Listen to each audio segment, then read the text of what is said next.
Hi, my name is Christina Chappell, and this is my CDA portfolio. I wanted to do orange for the cover, that way it's not just a plain white sheet of paper. Here's this. We have all of the professional portfolio required items, and there's check marks showing that I completed the items, and then I signed it and did the date, which is today. This is the summary of my CDA education portion of the portfolio. There's only one thing that I didn't get. I haven't gotten my transcripts, and they're supposed to arrive next week, so I will be putting them in as soon as they arrive. Over. This is the summary of my CDA education, so it's just the statements, and then you had to initial them, and then sign it and date it. And then on the back of this is all of the completion things that I've done. So I've done the understanding behaviors, oral habits. I did the safe and healthy early care facilities. I did breastfeeding class. I also did portfolios for each child, which was very beneficial. I also had to do preventing shaken baby syndrome, which is necessary for every center. And then that was the last of it. I have 2 sheets at the back to put in my transcripts when they come. The next thing that we had to do was family questionnaires. So it starts out with the summary sheet, which just shows all the basics, and you put in your strengths, your professional growth.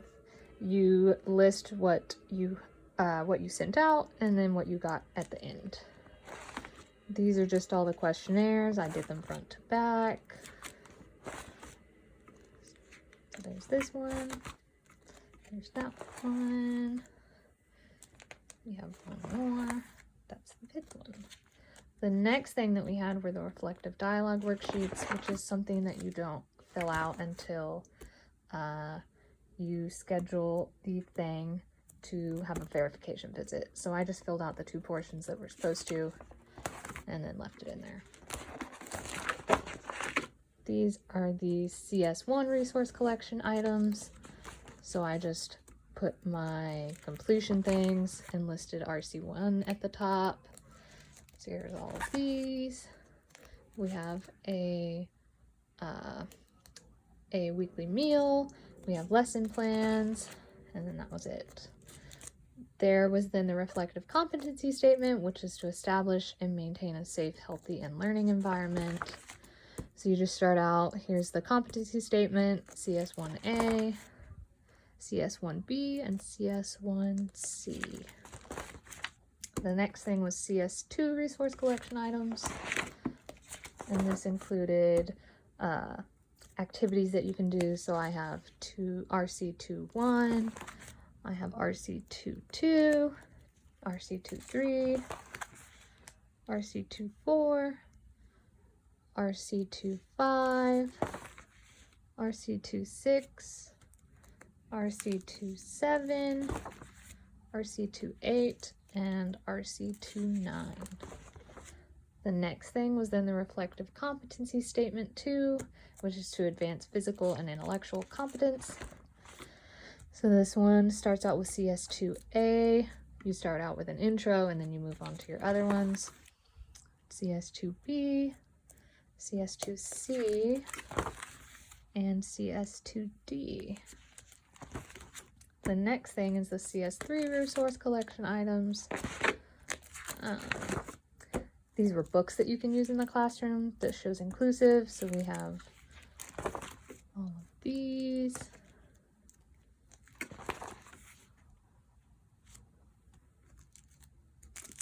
We have different topics at the top.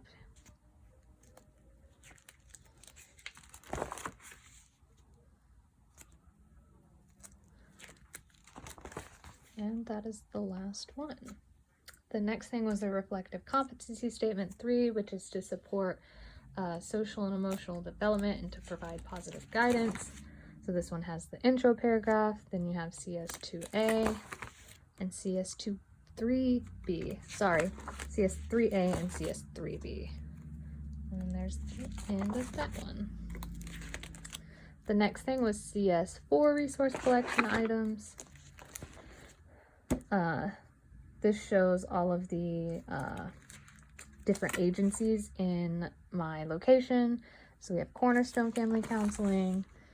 We have translators or interpreters, sign language interpreters, and other centers that parents can go to if they need more assistance. The next thing was the reflective competency statement 4, which is to establish positive and productive relationships with families. Starts out with your introduction. You have CS4A, CS4B, and CS4C, which is the back page. The next thing is CS5 resource collection items, which shows all of the sheets that you would use in the classroom.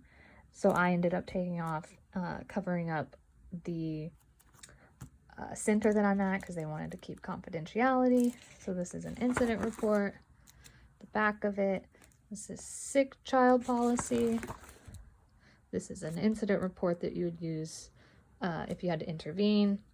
And then here's an observation record that we use. The next thing is the reflective competency statement 5, which is to ensure a well-run, purposeful program that is responsive to participant needs. This one had the intro paragraph, CS5A. And then there's the last paragraph. The next thing was CS6, resource collection items.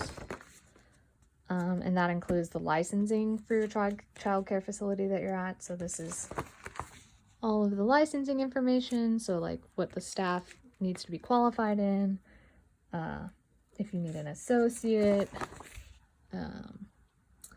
Yep, that's it.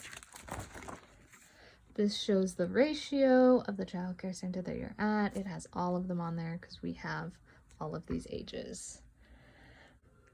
These are different organizations that you can join at your center.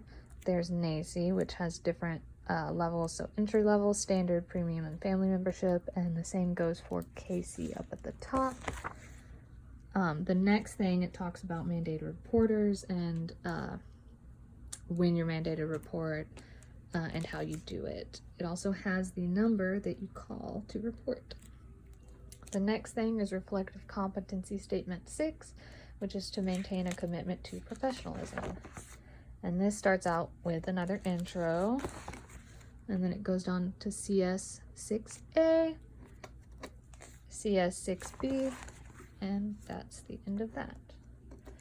The next thing is my professional philosophy statement, which is 2 pages. I have my intro, and then I have my following paragraphs.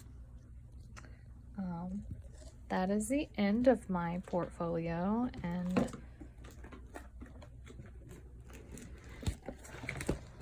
I am hoping to apply for my CDA in the next 6 months or whenever I settle down into an area that I plan on being in for a while.